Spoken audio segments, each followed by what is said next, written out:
Shoirning bir she'ri bor-da.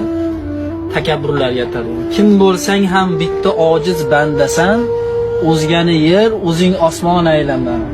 Ko'kka chiqsang oxir yeriga qaytasan, davring kelsa davrim tuganmas dema deydi. Yana bir she'r bor.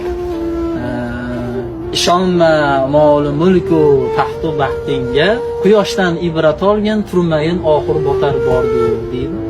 Ya'ni cho'qqiga chiqib ketayotganingizda pastelar bilan chiroyli muomalada bo'lib chiqib keting, ya'ni ko'tarilayotganingizda pastelar bilan chiroyli muomala.